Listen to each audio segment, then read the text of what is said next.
Peace, family. Peace. Peace and elevation. It's your brother Mike X. Got a message on my heart that I want to share.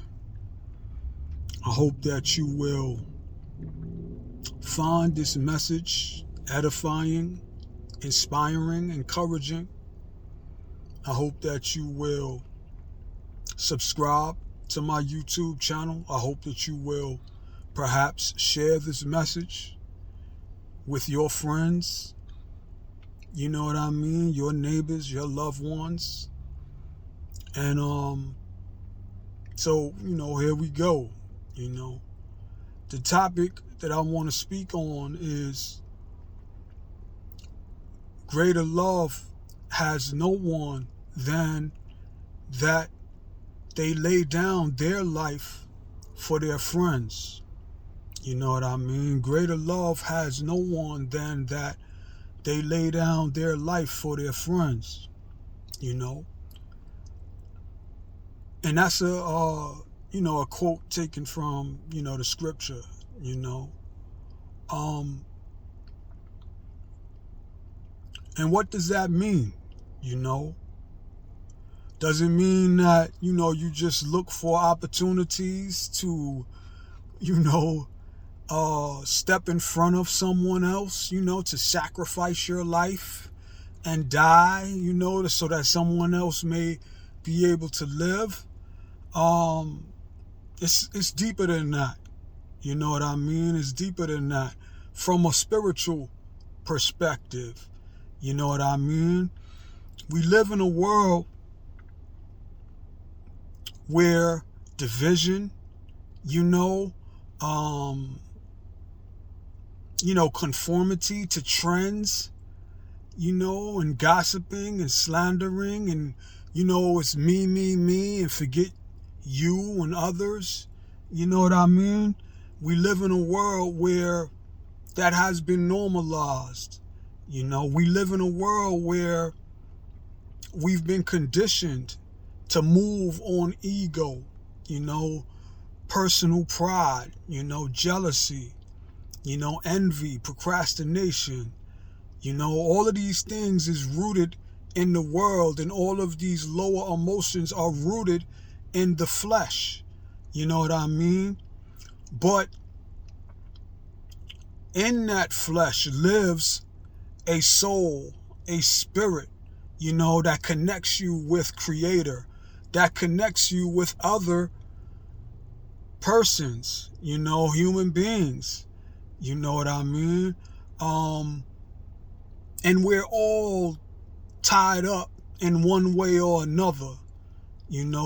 Dr. King said, injustice anywhere is a threat to justice everywhere. So there's nowhere on this planet that you can just make a oasis or make a haven, for good, while there's somewhere else where there's no justice, where there's no peace, where there's no love. That place that is not receiving justice, that's not receiving love, is a threat to your oasis. It's a threat to your personal haven. If you don't seek in some type of way to offer justice, to offer love, to offer peace to your neighbor will fester, in that lack of love, in that lack of justice, and become more desperate, over time. And they will seek to infiltrate your haven, They will seek to infiltrate your oasis and destroy it and take it over. You know what I mean? So the only way that you can live in peace and love, you know what I mean, is to try to offer what you want to have to the next one, to help them to enjoy it as well. Like, that's the law of karma, man. You get back what you put out, you know? And even if you don't particularly violate that law, meaning that you're putting out bad, so that you're going to get back bad. Like, there's people who, will say things like, I don't bother nobody, I don't put out bad. Yeah, but you don't necessarily put out good either. You know what I mean? And a lot of us have more potential power than we focus on developing and manifesting in our lives. So being neutral in a time of crisis, it's not as bad as being negative in a time of crisis, but it's certainly nothing to brag about. It's certainly, not better than seeking to live a life of developing love in your own life, developing peace in your own life, and then overflowing that into the public discourse, into your collaborations and your activities with others. You know what I mean? So when it says greater love has no one than that they offer their life for their friends, it's talking about offering that lower life, that lower life of going along to get along, that lower life of trauma, and passing on, receiving trauma and then becoming conditioned in that trauma and then passing on that trauma, to generations that come after you. And not only generations that come after you, but people, friends, associates, co-workers, people in general, like they say, hurt people hurt people. There are hundreds of thousands, maybe millions of people who have been hurt, through no particular,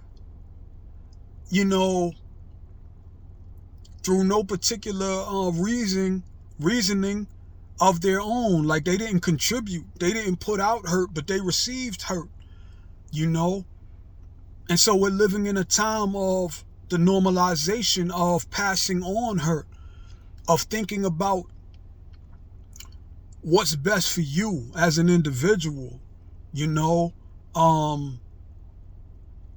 and I don't care about other people. I only care about me. That's a selfish way of living.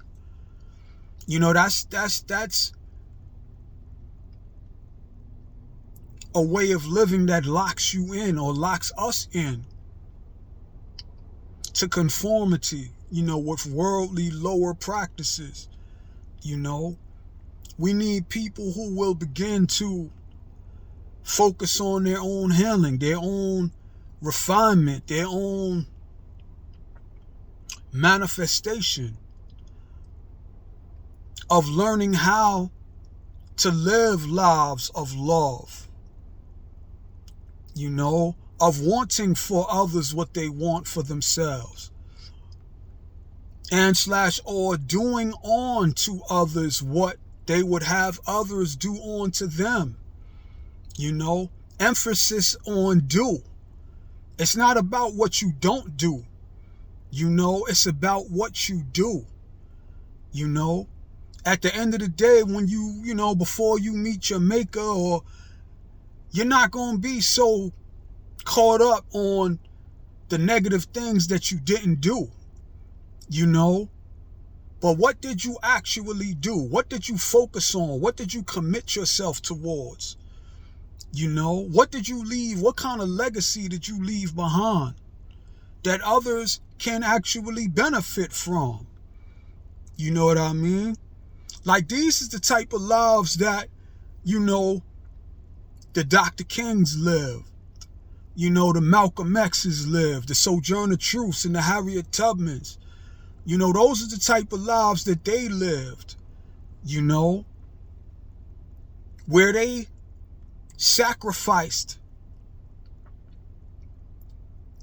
a lower life of being a pawn in somebody else's plan or scheme to stand up and to leave a legacy that other people can learn from, can grow from.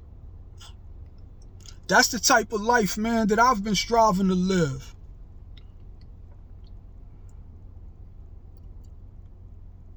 You know, to leave a legacy behind, to where even after I'm gone, you know, dead and gone, you know, the essence of who I was will still be here to learn from and grow from and inspire and encourage. And I know that everybody doesn't look upon it in that way, you know, because that's kind of like it's a heavy responsibility to take upon yourself, you know, to strive to sacrifice a life of ego-driven living, you know, where you're just worried about how good you feel or how many people you can take advantage of, or nobody came to save you, so I'm not going to save anybody else, though I may have the potential to. You know what I mean? This is the type of life that will allow you to participate in your own healing, your own redemption, your own regeneration and refinement, so that you can begin to overflow the best of what you had to offer, you know, before you die, you know. And when you live long enough, man, you begin to realize, man, that ain't nothing new under the sun. You know, everything that's going on now has happened before. You know what I mean? Especially, you know, those who know history will recognize the patterns, you know, that they can grow wise, you know, from, that they can begin to understand, and they can begin to forecast what will come upon us, you know, as a world, as a people, even in their own individual lives. You know, a lot of times there's nothing worldly that will satisfy you but the ability to practice love, to practice peace, and to practice being able to overflow that into the world in whatever form your particular purpose best suits you for. You know, whether you write books, or whether you give speeches, or whether you make movies, or whether you teach, or whether you get into the medical or healing, you know, field, you know what I mean? Or whether you get into the real estate field so that you can learn how to, you know, take over real estate and offer homes, affordable homes, to end homelessness or poverty. You know what I mean? And there's so many other ways that you can live in this world where, after you sacrifice that lower, selfish-driven, ego-driven life, that you can live in a way where you offer up the best of what you have to offer to make this world more peaceful, you know, more equitable for all people. You know, again, knowing that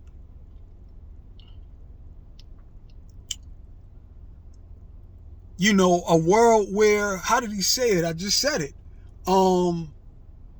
Injustice anywhere is a threat to justice everywhere, you know, as Dr. King said. Or you can't create a personal heaven, you know what I mean, that everybody is not able to contribute to and enjoy, you know, and thus enjoy, you know, belonging to. You know, if you leave any place unrefined, you know, unregenerated, unhealed, you know, poverty stricken, hateful, you know, a place of scarcity where you try to hold on to a particular level of abundance while you're trying to force other people to normalize suffering and scarcity. It's only so long that can last. You know, that type of way of living gives birth to, you know, hatred, animosity, war, you know, division. You know what I mean? So,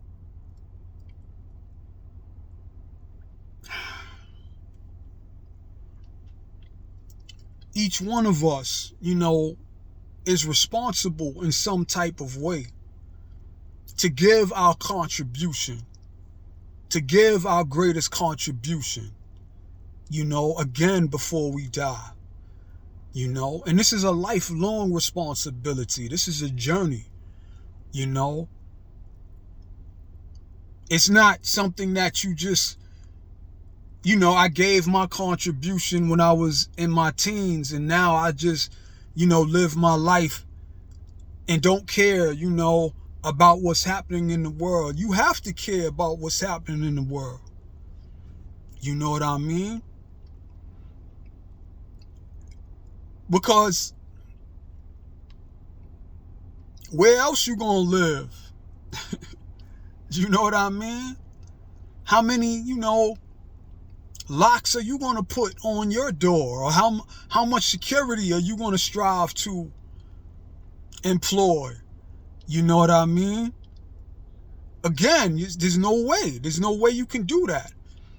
Tupac said one time in one of his videos, man, he was talking about, you know, being in a hotel and, you know, in one of the hotel rooms and starving, you know, in the hotel and having no food, having no money, you know, having no means of taking care of, you know, one's needs, particularly food, clothing, and shelter. And then finding out in one of the hotel rooms that they were like having a party, you know, and they were like throwing food and money, you know, around, you know, on the floor and, you know, not even really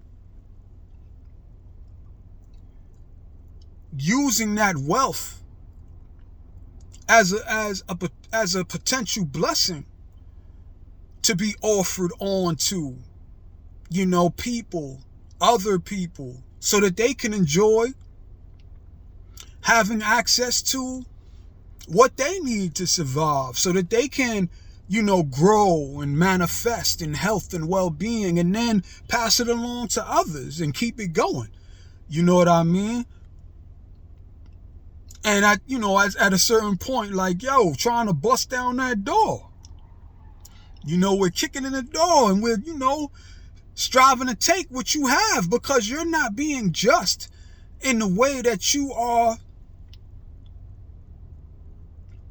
utilizing that wealth, you know, that peace, that justice that you are reserving for you and your group, while at the same time allowing others, man, to live in squalor, to live in poverty. You know what I mean? Mental poverty, emotional poverty, spiritual poverty, physical poverty. You know? There's no way that you can continue to try to purport American society as the greatest society in the world when you have haves and have-nots. You know what I mean? Based upon race, based upon class, based upon where they live geographically. You know what I mean? So we maintain ghettos, you know, where the people who live there don't have any particular vested interests and maintaining where they live.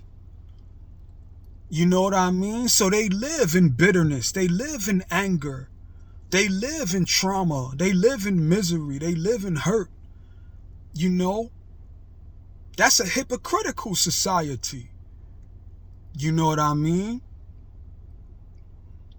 And to throw people off their trail for striving to maintain societies like that they benefit from, that others suffer from,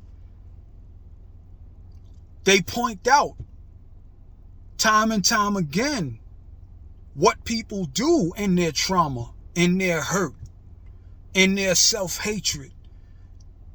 You know what I mean? In their hatred of the communities that they live in or exist in, you know, but have no vested interest in it because it's not giving them anything that they can build upon, you know, such as peace, such as security, you know, such as education and good food and good places to live, you know, and maintain their health.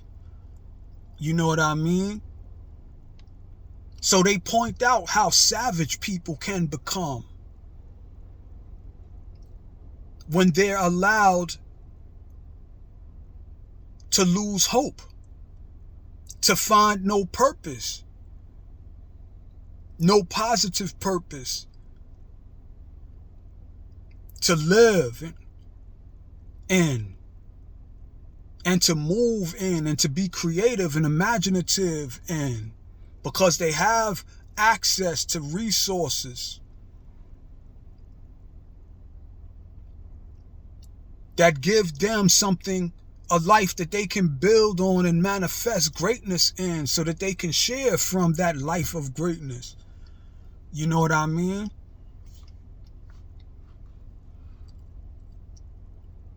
So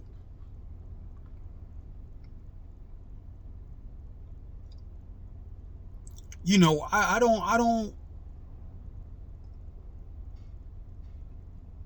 want to live in a world where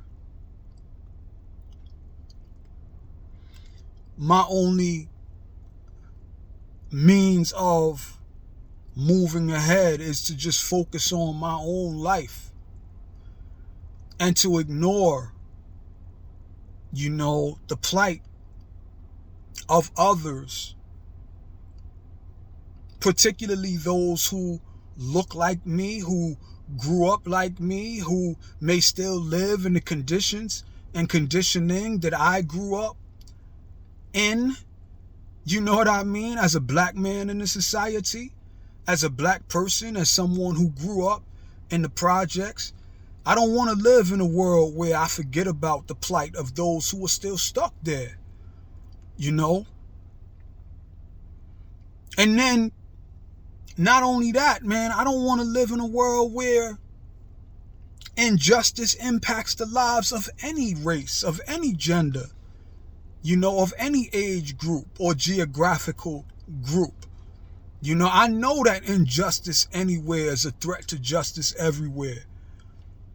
My goal isn't just, you know, hopefully for black people to one day turn the tables on those who have abused us, you know, so that now we get a chance to become the exploiters and the abusers. Nah, you know, what you put out comes back. You know, karma is real. You know what I mean? In the field. And even if you think you're getting away, man, you're not getting away, you know, from what you put out. You know what I mean? It's going to come back eventually, one way or another, to you or to those that you love or care about selfishly, while other people are forced to suffer. You know what I mean? So at this time, you know, again, man, we need people who will live in a particular type of way where they lay down their lives for the sake of their friends, you know, where they, instead of living that selfish life, they begin to live an altruistic life. They become beacons of light. They become beacons of hope to encourage and inspire whoever will come to come. You know, it's not upon me to grapple directly with the forces of darkness that I overcame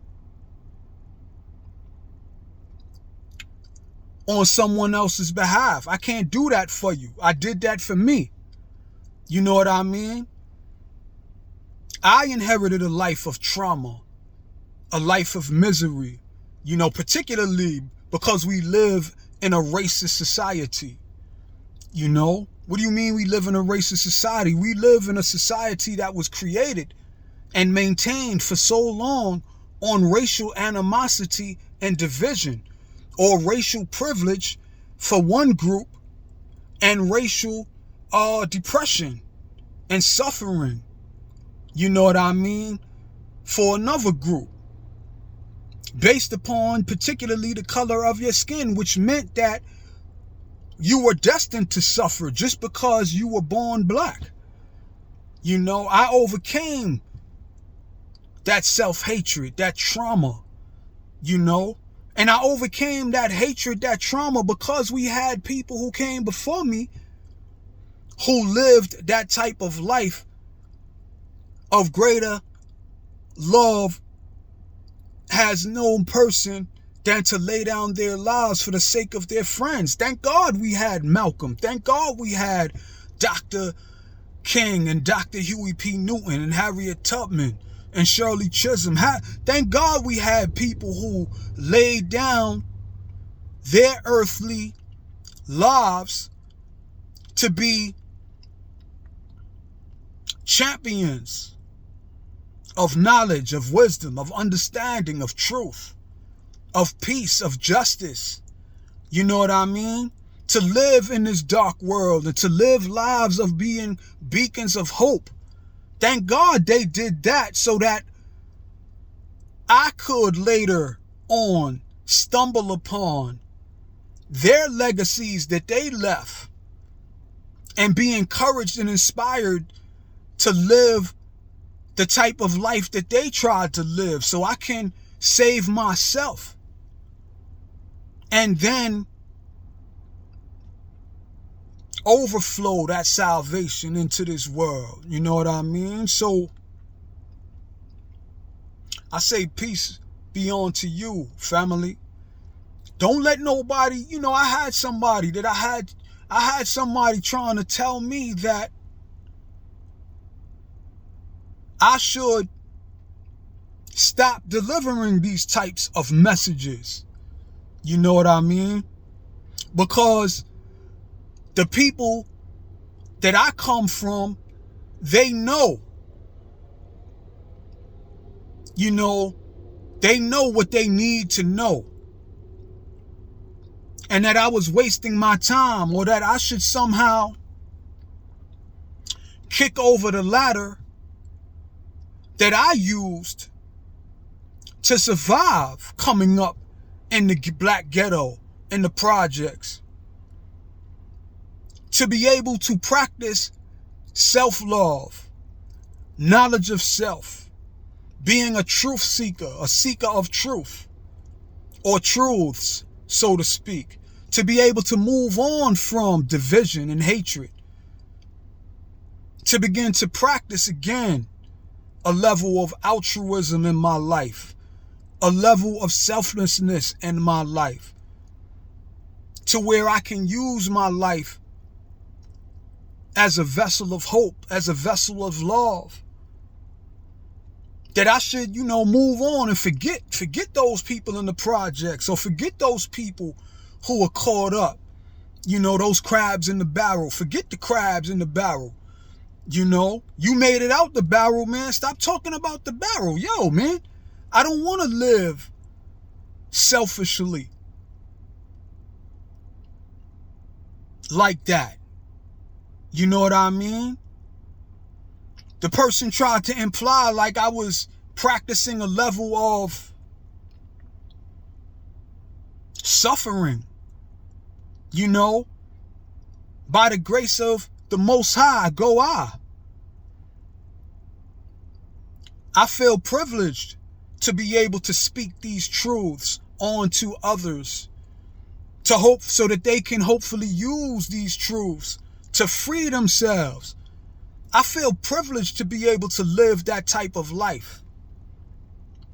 You know what I mean? As somebody who is more than a half century years old, for me to go from being a humiliated person in this world, because that's a lot of times what we practice in the black community, or as black people, we practice humiliation.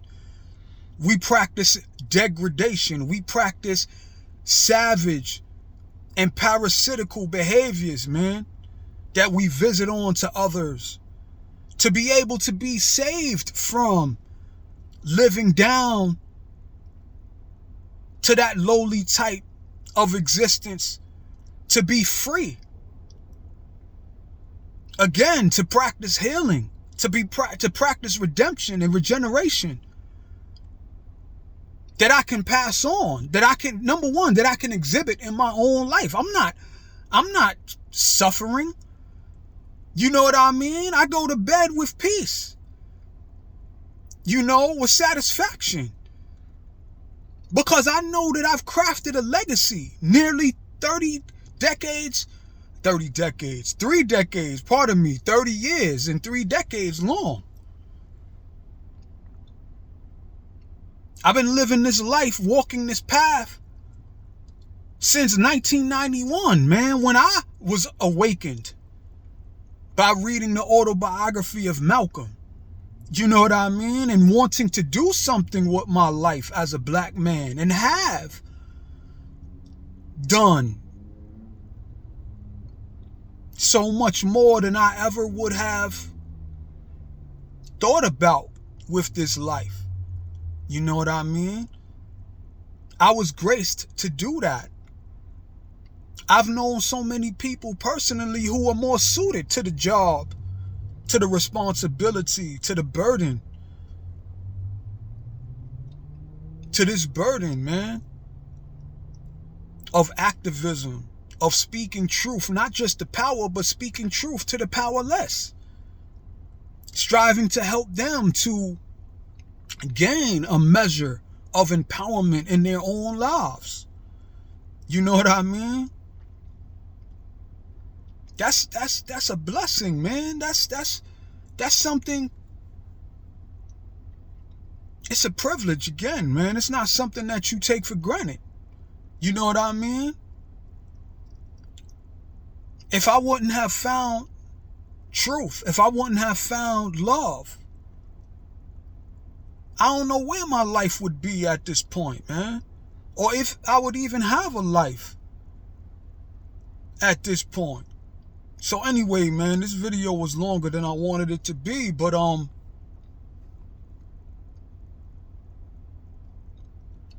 I challenge you, man, to move on from your conformity with a dark and decaying world, from a trauma-based condition and conditioning, from fearful living. It said that perfect love casts out fear. So begin to practice a perfect love for the life that you've been gifted before you die. Practice love for your body temple, the vehicle that houses your soul, your spirit. Practice love for your mind, your consciousness, your awareness. Knowledge is infinite. You know what I mean? Get knowledge, get wisdom, but above all, get understanding. And when you begin to understand how precious life is, man, this is when you will be free from living down to lowly stereotypes and trauma and addictions. And you will look for every opportunity that you can seize upon to spread love, to walk in love. And if you're walking in love, you can't help but to exhibit love and share love, you know? And that's the type of life that each one of us should be aspiring to, no matter what particular school of thought or camp that you subscribe to. You know what I mean? Whether you may be a Muslim or a Christian or a Buddhist or a 5%er or a practitioner of Ma'at or whatever. You know what I mean? The ability to walk in love and to practice love cuts across all those potential divisions. You know what I mean? And creates a potential common ground that we all can share and draw sustenance from and put an end to war, man, and hatred of others. You know what I mean? Again, practicing doing onto others what we would have those others do onto us, or wanting for our neighbors what we want for ourselves. You know what I mean? You can't want love. You can't want peace and justice for yourself while you subjugate someone else in poverty and addiction. You know what I mean? And imprisonment. It just can't be done. That violates universal law. You know what I mean? All right, family. Peace and elevation. This is your brother Mike X signing off. Again, I ask you to subscribe to this channel. I ask you to share this message. And I ask you to begin to practice a divine, higher type of love for yourself. Move on from fitting in with trauma, with misery and addiction. Begin to practice a respect, a healthy self-respect for the life that you've been gifted with. Yeah, you may never have looked upon yourself as a potential beacon of light, beacon of hope and love and truth. But you can begin to immediately move on from that lower life and claim a life of higher purpose right here and right now. So I say again, peace and elevation to the family.